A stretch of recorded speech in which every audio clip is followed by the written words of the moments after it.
Since October 8th, the Hezbollah terrorist organization has fired over 9,000 rockets, missiles, UAVs at Israeli families, homes, and communities. In the last week alone, Hezbollah fired over 700 rockets, missiles, UAVs, hitting homes deep inside Israel and forcing hundreds of thousands of Israelis into bomb shelters. For years, Hezbollah has been planning to do in northern Israel what Hamas did in southern Israel on October 7th. Invade Israel, infiltrate civilian communities, and massacre innocent civilians. To achieve this goal, Hezbollah drew up a plan. They called it Conquer the Galilee.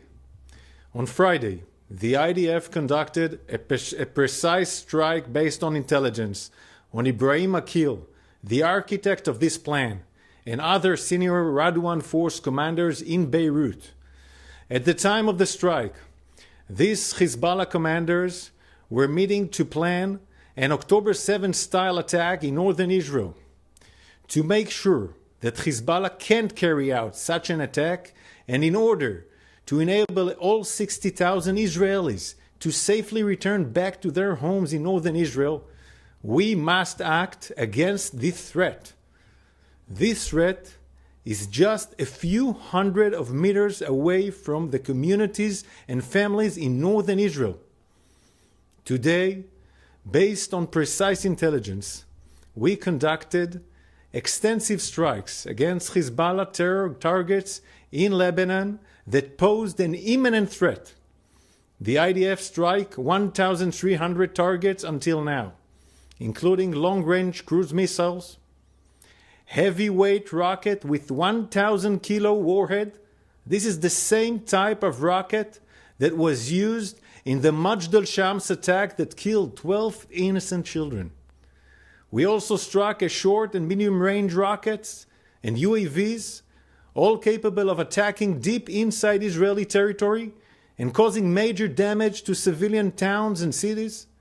As part of our efforts to mitigate harms to civilians, we provided advance warning to civilians in specific villages in Lebanon where Hezbollah embedded its military assets and weapons and warned them to move out of harm's way.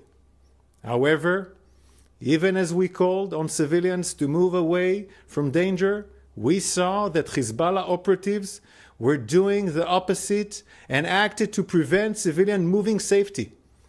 This is because Hezbollah uses civilian population and civilian homes as a human shield for its terrorist activities. Today we exposed this strategy, showing how Hezbollah uses civilian homes as a cover for their deadly weapons. In these images, you can see how Hezbollah hides long-range rockets with range of hundreds of kilometers inside the attic of a house in the heart of Khumin al-Takhta village in southern Lebanon.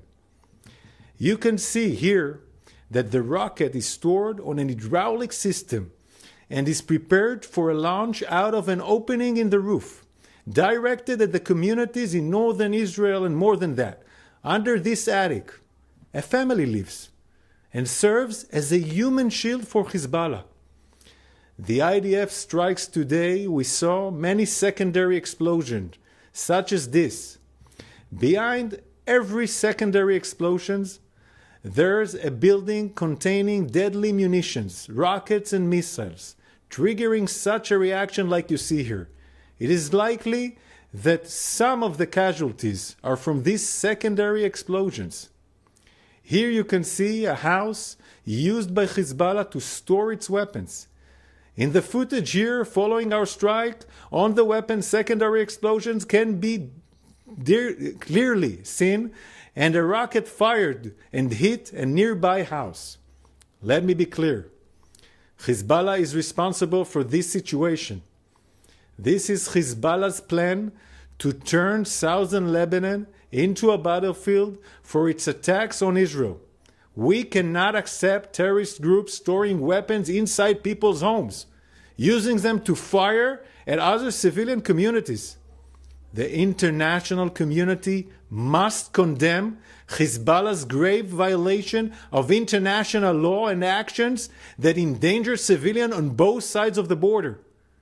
The IDF makes vast efforts not to hit civilians and make every effort to mitigate harm to civilians during operational activity. Regarding the high number of casualties, everyone is a tragedy in Lebanon. Among those killed were a large number of Hezbollah terrorists who were next to the weapons that we targeted.